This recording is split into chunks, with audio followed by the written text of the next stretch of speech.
Hi students, ഇന്ന് നമ്മൾ നോക്കാൻ പോകുന്നത് ഡിസ്ട്രിബ്യൂട്ടഡ് മ്യൂച്വൽ എക്സ്ക്ലൂഷൻ്റെ രണ്ട് അൽഗോരിതംസ് ആണ്.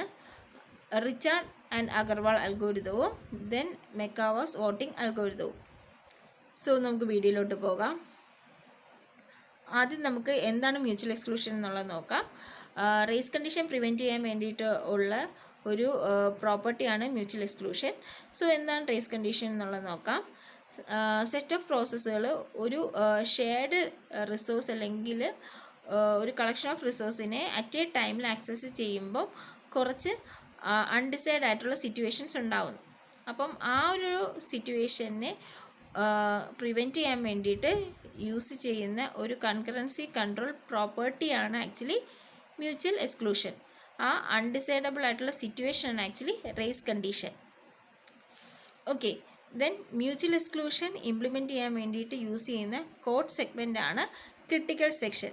സോ ക്രിട്ടിക്കൽ സെക്ഷനകത്ത് we can access shared variables. Okay, ഇനി ക്രിട്ടിക്കൽ സെക്ഷൻ എക്സിക്യൂട്ട് ചെയ്യാൻ വേണ്ടിയിട്ട് യൂസ് ചെയ്യുന്ന ഓപ്പറേഷൻസ് എന്ന് വെച്ച് കഴിഞ്ഞാൽ enter operation, resource access and exit operation. Next, mutual exclusion വേണ്ടിയിട്ടുള്ള എസെൻഷ്യൽ ആയിട്ടുള്ള റിക്വയർമെൻറ്റ്സ് ആണ് മൂന്നെണ്ണം ഉണ്ട്. Safety, liveness and ordering. Then next നോക്കുന്നതെന്ന് വെച്ച് കഴിഞ്ഞാൽ മ്യൂച്വൽ എക്സ്ക്ലൂഷനകത്ത് വരുന്ന ഡിഫറെൻറ്റ് അൽഗോരിതംസ് ആണ്. The central server algorithm, ring based algorithm, Ricart and Agarwal algorithm and Maekawa's voting algorithm. ഇതിനകത്ത് ഫസ്റ്റ് രണ്ടെണ്ണം central server and ring based എന്ന് പറയുന്നത് ടോക്കൺ ബേസ്ഡ് ആയിട്ടുള്ള അൽഗോരിതമാണ്. റിച്ചാർഡ് ആൻഡ് അഗർവാൾ എന്ന് പറയുന്നത് നോൺ ടോക്കൺ ബേസ്ഡ് ആയിട്ടുള്ള അൽഗോരിതമാണ്. That is it is based on time stamp. Next one Maekawa's algorithm എന്ന് വെച്ച് കഴിഞ്ഞാൽ Maekawa's algorithm it is based on quorum. Okay, quorum base ചെയ്തിട്ടുള്ള അപ്രോച്ചാണ് മെക്കാവാസ് അപ്രോച്ച് എന്ന് പറയുന്നത്. സോ നമുക്ക് റിച്ചാർഡ് ആൻഡ് അഗർവാൾ അൽഗോരിതം നോക്കാം. So this is developed by Richard and Agarwal. അപ്പം ഇതെന്ന് വെച്ച് കഴിഞ്ഞാൽ NPF പ്രോസസ്സുകൾ മൾട്ടി കാസ്റ്റിംഗ് കമ്മ്യൂണിക്കേഷൻ യൂസ് ചെയ്തിട്ട് മ്യൂച്വൽ എക്സ്ക്ലൂഷൻ ഇംപ്ലിമെൻറ്റ് ചെയ്യുന്ന പ്രോസസ്സാണ്. Okay, so in order to implement mutual exclusion NPF പ്രോസസ്സുകൾ അവരുടെ റിക്വസ്റ്റ് മൾട്ടി കാസ്റ്റ് ചെയ്യുകയാണ് ചെയ്യുന്നത്. അപ്പം മെയിൻ ഐഡിയ എന്തെന്ന് വെച്ച് കഴിഞ്ഞാൽ ഏത് പ്രോസസ്സിനാണ് ക്രിട്ടിക്കൽ സെക്ഷൻ ആക്സസ് ചെയ്യേണ്ടതെന്ന് വെച്ച് കഴിഞ്ഞാൽ ആ പ്രോസസ്സ് ബാക്കിയുള്ള പ്രോസസ്സുകൾക്ക് എല്ലാവർക്കും റിക്വസ്റ്റ് മൾട്ടി കാസ്റ്റ് ചെയ്ത് കൊടുക്കും. ഓക്കെ, ദെൻ ബാക്കിയുള്ളവരിൽ നിന്നുള്ള റിപ്ലൈക്ക് വേണ്ടി വെയിറ്റ് ചെയ്ത് നിൽക്കും. അപ്പം ഈ ഒരു മെസ്സേജ് റിക്വസ്റ്റ് കൊടുക്കുമ്പോൾ ആ ഒരു മെസ്സേജിനകത്ത് ആ കറസ്പോണ്ടിങ് ആയിട്ടുള്ള പ്രോസസ്സിൻ്റെ ID പ്ലസ് ആ പ്രോസസ്സിൻ്റെ അപ്പോഴത്തെ ടൈം സ്റ്റാമ്പും കൂടെ അറ്റാച്ച് ചെയ്തിട്ടായിരിക്കും അയക്കുന്നത്. ഓക്കെ, സോ ഇത് കാണുന്ന സമയത്ത് ക്രിട്ടിക്കൽ സെക്ഷനിൽ കറൻ്റ്ലി അല്ലാത്ത പ്രോസസ്സുകളെല്ലാം അപ്പം തന്നെ റിപ്ലൈ ചെയ്യും. ഓക്കെ, ഇപ്പം ഈ റിക്വസ്റ്റിന് ബാക്കിയുള്ള എല്ലാ പ്രോസസ്സുകളിൽ നിന്നും റിപ്ലൈ കിട്ടുകയാണെന്നുണ്ടെങ്കിൽ ഈ റിക്വസ്റ്റ് ചെയ്ത പ്രോസസ്സ് ക്രിട്ടിക്കൽ സെക്ഷൻ ആക്സസ് ചെയ്യും. ഓക്കെ, ബട്ട് ഇപ്പോൾ സപ്പോസ് ഏതെങ്കിലും ഒരു പ്രോസസ്സിൽ നിന്ന് തിരിച്ച് റിപ്ലൈ കിട്ടിയിട്ടില്ല എന്ന് വെച്ച് കഴിഞ്ഞാൽ അതിൻ്റെ meaning currently that process is holding the critical section area. So എന്താ ചെയ്യുന്നതെന്ന് വെച്ച് കഴിഞ്ഞാൽ ഈ റിക്വസ്റ്റ് ചെയ്ത പ്രോസസ്സ് വെയിറ്റ് ചെയ്യണം എപ്പോഴാണ് തിരിച്ച് ആ ഒരു പ്രോസസ്സിൽ നിന്ന് റിപ്ലൈ കിട്ടുന്നത്. റിപ്ലൈ കിട്ടിയതിന് ശേഷം മാത്രമേ അതിന് ക്രിട്ടിക്കൽ സെക്ഷൻ എക്സിക്യൂട്ട് ചെയ്യാൻ പറ്റത്തുള്ളൂ. ഓക്കെ, ഇതാണ് റിച്ചാർഡ് അഗർവാളിൻ്റെ ബേസിക് ആയിട്ടുള്ള കൺസെപ്റ്റ്. ഓക്കെ, അപ്പം നമ്മൾ നേരത്തെ നോക്കിയ മ്യൂച്വൽ എക്സ്ക്ലൂഷൻ്റെ എസെൻഷ്യൽ ആയിട്ടുള്ള കണ്ടീഷൻസ് എല്ലാം മെറ്റ് ചെയ്യുന്നുണ്ട് ഈ ഒരു പെർട്ടിക്കുലർ അൽഗോരിതത്തിൽ. സോ ഒരു എക്സാമ്പിൾ വെച്ചിട്ട് പറയാം. നമുക്കിവിടെ 3 പ്രോസസ്സുകളാണുള്ളത്, P1, P2 and P3. Okay, so ഇപ്പം P1 സോ ഇവിടെ P3 എന്ന് വെച്ച് കഴിഞ്ഞാൽ ക്രിട്ടിക്കൽ സെക്ഷൻ ആക്സസ് ചെയ്യേണ്ട ആവശ്യമില്ല. But P1 and P2 critical section access ചെയ്യേണ്ട ആവശ്യമുണ്ട്.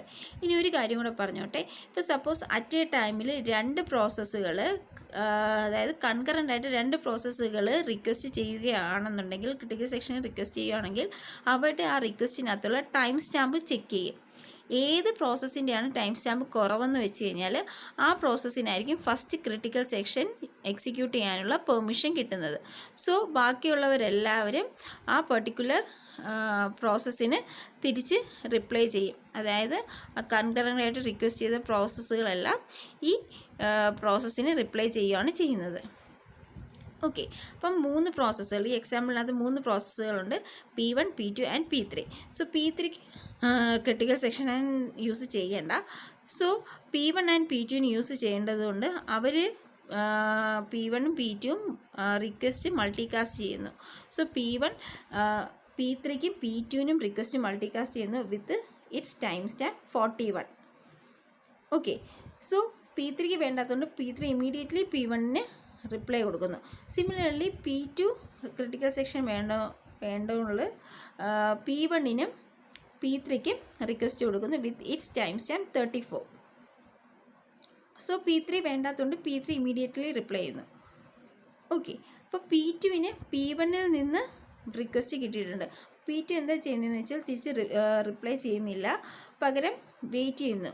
വെയിറ്റ് ചെയ്യുന്നത് എങ്ങനെയാണെന്ന് വെച്ച് കഴിഞ്ഞാൽ അതിൻ്റെ ടൈം സ്റ്റാമ്പും P1ൻ്റെ ടൈം സ്റ്റാമ്പും കൂടെ കമ്പയർ ചെയ്യുമ്പോൾ അതിൻ്റെ ടൈം സ്റ്റാമ്പ് കുറവായതുകൊണ്ട് അത് വെയിറ്റ് ചെയ്യുന്നു. സോ P1 P2ൻ്റെ റിക്വസ്റ്റ് കിട്ടുമ്പോൾ ആ ടൈം സ്റ്റാമ്പും P1ൻ്റെ ടൈം സ്റ്റാമ്പും തമ്മിൽ കമ്പയർ ചെയ്യും. കമ്പയർ ചെയ്യുമ്പോൾ P1ൻ്റെ ടൈം സ്റ്റാമ്പ് കൂടുതലാണ്. അപ്പോൾ എന്താ ചെയ്യുന്നതെന്ന് വെച്ചാൽ ഇമ്മീഡിയറ്റ്ലി P1 P2ന് റിപ്ലൈ മെസ്സേജ് കൊടുക്കുകയാണ് ചെയ്യുന്നത്. സോ ഇവിടെ ഫസ്റ്റ് കേസിൽ എങ്ങനെയാണെന്ന് വെച്ച് കഴിഞ്ഞാൽ P2ൻ്റെ വാല്യൂ 34 ആയതുകൊണ്ട് വിച്ച് ഇസ് ലെസ് ദാൻ 41, P2നാണ് ആദ്യം ക്രിട്ടിക്കൽ സെക്ഷൻ എൻ്റർ ചെയ്യാനുള്ള പെർമിഷൻ കിട്ടുന്നത്. P2 എപ്പോൾ ക്രിട്ടിക്കൽ സെക്ഷനിൽ നിന്ന് ലീവ് ചെയ്യുന്നു അപ്പോൾ മാത്രമേ P1ന് യൂസ് ചെയ്യാൻ പറ്റത്തുള്ളൂ. ഇതാണ് പ്രോസസ്സ്. സോ ഇത് ഡിഫൈൻ ചെയ്തിരിക്കുന്നത് സ്റ്റെപ്പ് ബൈ സ്റ്റെപ്പായിട്ട് കൊടുത്തിട്ടുണ്ട്. ഫസ്റ്റ് സിറ്റുവേഷനകത്ത് 3 പ്രോസസ്സുകൾ ഇൻവോൾവ് ചെയ്യുന്നു, P1, P2 and P3. Then P3 interested അല്ല, P1 ആൻഡ് P2 ആണ് കറൻ്റ്ലി റിക്വസ്റ്റ് ചെയ്യുന്നത്. അവർ കൺകറൻ്റായിട്ട് റിക്വസ്റ്റ് ചെയ്യാണ്. P1ൻ്റെ ടൈം സ്റ്റാമ്പ് എന്ന് വെച്ചാൽ 41ഉം P2ൻ്റെത് 34ഉം ആണ്. സോ P3ക്ക് ഇത് വേണ്ടാത്തതുകൊണ്ട് P3 രണ്ടുപേർക്കും ഇമ്മീഡിയറ്റ്ലി റിപ്ലൈ കൊടുക്കുന്നു. ഓക്കെ, P1ൻ്റെ റിക്വസ്റ്റ് വരുന്നുണ്ട്, പക്ഷേ P2 അതിൻ്റെ ടൈം സ്റ്റാമ്പ് നോക്കുമ്പം കമ്പാരിറ്റീവ്ലി P2ൻ്റെ ടൈം സ്റ്റാമ്പിനെക്കാട്ടിലും കൂടുതലായതുകൊണ്ട് റിപ്ലൈ ചെയ്യുന്നില്ല. ബട്ട് P2ൻ്റെ റിക്വസ്റ്റിനെ കാണുമ്പോൾ അതിൻ്റെ ടൈം സ്റ്റാമ്പ് കുറവായതുകൊണ്ട്, അതായത് P2ൻ്റെ റിക്വസ്റ്റ് ചെയ്ത P2ൻ്റെ ടൈം സ്റ്റാമ്പ് കുറവായതുകൊണ്ട് P1 ഇമ്മീഡിയറ്റ്ലി റിപ്ലൈ ചെയ്യുകയാണ് ചെയ്യുന്നത്. സോ ഫസ്റ്റ് റിസീവ് ചെയ്യുന്നത് P2വിനായിരിക്കും ക്രിട്ടിക്കൽ സെക്ഷൻ ആക്സസ് ചെയ്യാനുള്ള പെർമിഷൻ. ദെൻ കംസ് അതിൻ്റെ വർക്ക് കഴിയുമ്പോൾ അതെപ്പോൾ P2 എക്സിറ്റ് ചെയ്യുന്നു അപ്പോൾ മാത്രമേ P1ന് റിക്വസ്റ്റ് കിട്ടുള്ളൂ ആ പെർട്ടിക്കുലർ ക്രിട്ടിക്കൽ സെക്ഷൻ എൻ്റർ ചെയ്യാനുള്ള പെർമിഷൻ കിട്ടത്തുള്ളൂ.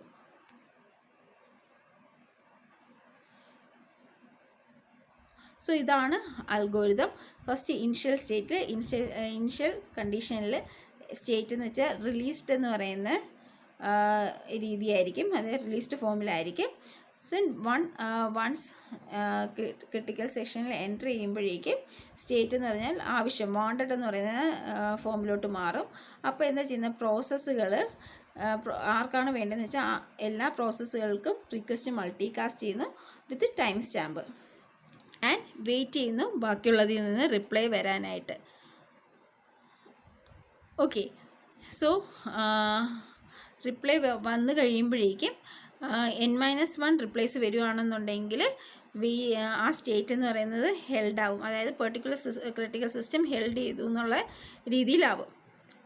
ഓക്കെ, ഇനി റെസിപ്പിയൻ്റെ സൈറ്റിൽ എന്താ നടക്കുന്നതെന്ന് വെച്ച് കഴിഞ്ഞാൽ സ്റ്റേറ്റ് ഹെൽഡാണ്, അതായത് ആരുടെയെങ്കിലും ആ പെർട്ടിക്കുലർ പ്രോസസ്സിൻ്റെ കയ്യിൽ ഇരിക്കുകയാണ്. ദെൻ ആ പെർട്ടിക്കുലർ പ്രോസസ്സിനും വേണം എന്നുള്ള സ്റ്റേറ്റാണ്. ആൻഡ് അവിടെ ടൈം സ്റ്റാമ്പ് കമ്പയർ ചെയ്ത് നോക്കുന്നു. ലെസ് ആയിട്ടുള്ള ടൈം സ്റ്റാമ്പ് ആണെന്നുണ്ടെങ്കിൽ റിക്വസ്റ്റ് റിപ്ലൈ കൊടുക്കുന്നു, ഇല്ലെന്നുണ്ടെങ്കിൽ ആ റിക്വസ്റ്റിനെ ക്യൂ ചെയ്ത് വെക്കുന്നു. ഓക്കെ, ക്രിട്ടിക്കൽ സെക്ഷനിൽ നിന്ന് എക്സിറ്റ് ചെയ്യുന്ന സമയത്ത് സ്റ്റേറ്റ് റിലീസ്ഡ് എന്ന് പറയുന്നിട്ട് കൊടുക്കുന്നു. എന്നിട്ട് ആവശ്യമായിട്ടുള്ള പ്രോസസ്സിൻ്റെ റിപ്ലൈ കൊടുക്കുന്നു. ദെൻ ക്യൂയിലുള്ള നെക്സ്റ്റ് പ്രോസസ്സിന് റിപ്ലൈ കൊടുക്കുന്നു. ഓക്കെ, ഇതാണ് റിച്ചാർഡ് അഗർവാൾസ് അൽഗോരിതം. നെക്സ്റ്റ് നോക്കുന്നതെന്ന് വെച്ച് കഴിഞ്ഞാൽ അടുത്ത algorithm which is called Maekawa's algorithm. So ഇതെന്ന് വെച്ച് കഴിഞ്ഞാൽ it is based on quorum, അതായത് കോറം ബേസ്ഡ് ആയിട്ടുള്ള അപ്രോച്ചാണ്. സോ അപ്പോൾ എൻറ്റയർ ടീമിന് പകരം, അതായത് എൻറ്റയർ പ്രോസസ്സുകൾക്ക് പകരം സബ്സെറ്റ് ഓഫ് പ്രോസസ്സുകളെ മാത്രം കൺസിഡർ ചെയ്താൽ മതി. ആ ഒരു പെർട്ടിക്കുലർ പ്രോസസ്സിൻ്റെ സബ്സെറ്റുകളെ മാത്രം കൺസിഡർ ചെയ്തിട്ടാണ് അവർക്ക് മാത്രമേ മെസ്സേജ് മൾട്ടികാസ്റ്റ് ചെയ്യത്തുള്ളൂ. So in this process, in order for all the process to enter a critical section, it is not necessary for all its peer process to grant it success. അതായത് പിയർ പ്രോസസ്സുകളെല്ലാം permission കൊടുക്കണമെന്നുള്ള ആവശ്യമില്ല. പകരം അതിൻ്റെ quorum അല്ലെങ്കിൽ അതിൻ്റെ സബ്സെറ്റിലുള്ള പ്രോസസ്സുകൾ മാത്രം പെർമിഷൻ കൊടുത്താൽ മതി. ഓക്കെ, അപ്പം ഈ അൽഗോരിതം എന്ന് വെച്ച് കഴിഞ്ഞാൽ പ്രോസസ് ക്രാഷ് അല്ലെങ്കിൽ ഫെയിലിയറിനെ ടോളറേറ്റ് ചെയ്യാൻ വേണ്ടിയിട്ട് യൂസ് ചെയ്യും. ഇവിടെ നടക്കുന്നതെന്ന് വെച്ച് കഴിഞ്ഞാൽ ആക്ച്വലി വോട്ടിംഗ് ആണ്. അതായത് പെർട്ടിക്കുലർ ക്രിട്ടിക്കൽ സെക്ഷനെ എൻട്രി ചെയ്യാൻ വേണ്ടിയിട്ട് വോട്ടിംഗ് മെത്തേഡാണ് യൂസ് ചെയ്യുന്നത്. എക്സാമ്പിൾ പറയുകയാണെന്നുണ്ടെങ്കിൽ ഇവിടെ രണ്ട് സബ്സെറ്റുകളുണ്ട്, P1, P2, P4 and P3, P2, P4. ഇത് രണ്ടുമാണ് സബ്സെറ്റുകൾ. സോ P1ന് ക്രിട്ടിക്കൽ സെക്ഷൻ ആക്സസ് ചെയ്യണമെന്നുണ്ടെങ്കിൽ ആദ്യം P1 P2നും P4നും റിക്വസ്റ്റ് കൊടുക്കും. ഓക്കെ, അപ്പം അവർക്ക് രണ്ടുപേർക്കും മാത്രം, അതിൻ്റെ സബ്സെറ്റിലുള്ള അവർക്ക് രണ്ടുപേർക്കും മാത്രം റിക്വസ്റ്റ് മെസ്സേജ് കൊടുത്താൽ മതി. സോ റിക്വസ്റ്റ് മെസ്സേജ് അക്സെപ്റ്റ് ചെയ്യുകയാണെന്നുണ്ടെങ്കിൽ ആ പെർട്ടിക്കുലർ സ്റ്റേറ്റ്, ആദ്യത്തെ സ്റ്റേറ്റ് ഫോൾസ് ആയിരിക്കും. റിപ്ലൈ മെസ്സേജ് കിട്ടുമ്പം ആ സ്റ്റേറ്റ് ട്രൂ ആവും, അതായത് അതിൻ്റെ വോട്ട് ട്രൂ ആക്കി സെറ്റ് ചെയ്യും. സോ ഇവിടെ P1ൻ്റെ വോട്ട് അപ്പോൾ ട്രൂ ആവും. സിമിലർലി P2 ആൻഡ് P4ൻ്റെ വോട്ടും ട്രൂ ആവും. So P1 can use that particular critical section. Okay, again ആ സമയത്ത് സപ്പോസ് P3ക്ക് ക്രിട്ടിക്കൽ സെക്ഷൻ ആക്സസ് ചെയ്യണമെന്നുണ്ടെങ്കിൽ P3 ഇതുപോലെ P2നും P4നും റിക്വസ്റ്റ് കൊടുക്കും. ബട്ട് ആ ടൈമിൽ നോക്കും P4ൻ്റെയും P2ൻ്റെയും കറണ്ട് ആയിട്ടുള്ള വോട്ട് എന്താണെന്ന്. വോട്ട് അപ്പോൾ എന്താണ്? ട്രൂ ആണ്. വോട്ട് ട്രൂ ആണെന്ന് വെച്ച് കഴിഞ്ഞാൽ ഇറ്റ് ഈസ് വിത്ത് സംബഡി, അതായത് ആ ഒരു ക്രിട്ടിക്കൽ സെക്ഷൻ വേറെ ഏതോ പ്രോസസ്സിൻ്റെ കയ്യിലാണ് ഇരിക്കുന്നത്, അല്ലെങ്കിൽ ഈ പ്രോസസ്സിൻ്റെ കയ്യിൽ തന്നെയാണ് ഇരിക്കുന്നത്. So P3 should wait. P3 wait ചെയ്യേണ്ടതാണ്. ഇല്ലെന്നുണ്ടെങ്കിൽ P3ക്ക് ഡയറക്റ്റായിട്ട്, ഇപ്പോൾ സപ്പോസ് രണ്ടും ഫോൾസ് ആണെന്നുണ്ടെങ്കിൽ, വോട്ട് രണ്ടും അതിൻ്റെ കയ്യിലിരിക്കുന്ന റിക്വസ്റ്റ് ചെയ്യുന്ന പ്രോസസ്സുകളിലിരിക്കുന്ന വോട്ട് ഫോൾസ് ആണെന്നുണ്ടെങ്കിൽ അപ്പോൾ തന്നെ റിപ്ലൈ ചെയ്യും. ഇപ്പോൾ സപ്പോസ് ട്രൂ ആയതുകൊണ്ട് P3 വെയിറ്റ് ചെയ്യുന്നു. എപ്പോൾ P1 ക്രിട്ടിക്കൽ സെക്ഷനിൽ ഇറങ്ങുന്ന സമയത്ത് ഈ P4ൻ്റെയും P2നും മെസ്സേജസ് മൾട്ടികാസ്റ്റ് ചെയ്ത് കൊടുക്കും, റിലീസ് ചെയ്യാനെന്ന് പറഞ്ഞ്. ആ സമയത്ത് P4 വോട്ട് ഫോൾസ് ആക്കും, P2 വോട്ട് ഫോൾസ് ആക്കും, P1 വോട്ട് ഫോൾസ് ആക്കി സെറ്റ് ചെയ്യും.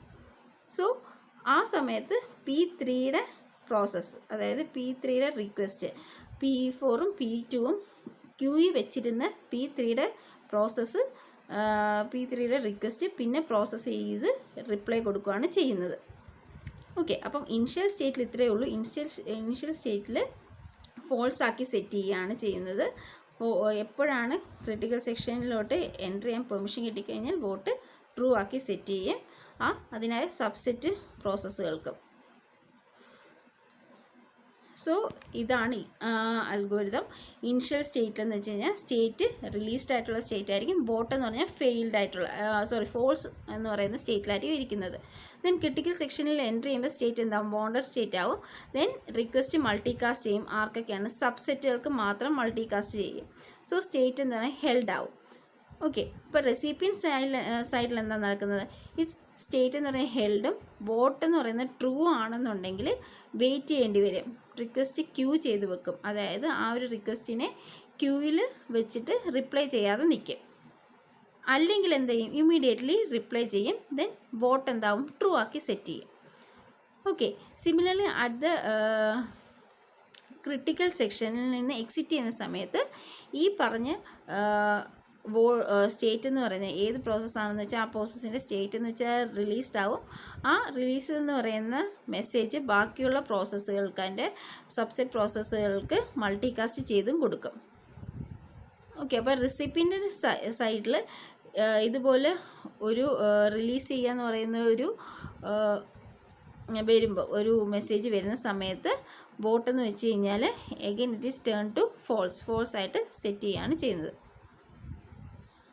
ഓക്കെ, അപ്പം സപ്പോസ് ഇപ്പം ആ റെസിപ്പിയൻറ്റിൻ്റെ സൈഡിൽ ഉള്ള ക്യൂവിനകത്ത് വേറെ റിക്വസ്റ്റുകൾ വന്ന് കിടപ്പുണ്ടെന്നുണ്ടെങ്കിൽ ആ വോട്ട് ട്രൂ ആക്കി തന്നെ സെറ്റ് ചെയ്യും. എന്നിട്ട് ആ ക്യൂവിനകത്തുള്ള റിക്വസ്റ്റ് പ്രോസസ്സ് ചെയ്യാൻ കൊടുക്കുകയും ചെയ്യും. ഓക്കെ, ഇതാണ് മൈക്വേസ് അൽഗോരിതം. ഇനി ഇതിനകത്തെന്ന് വെച്ച് കഴിഞ്ഞാൽ ഇതിൻ്റെ ബാൻഡ്വിഡ്ത്ത് യൂട്ടിലൈസേഷൻ എന്ന് വെച്ചാൽ 2√² ആണ്. ദെൻ ക്ലയൻറ്റ് ഡിലേ എന്ന് വെച്ച് കഴിഞ്ഞാൽ it is same as that of Richard Agarwal algorithm. But synchronisation delay എന്ന് വെച്ച് കഴിഞ്ഞാൽ comparatively വേഴ്സർ than Richard Agarwal algorithm. Okay, so ഇത്രയേ ഉള്ളൂ 2 അൽഗോരിതംസ്. Thank you.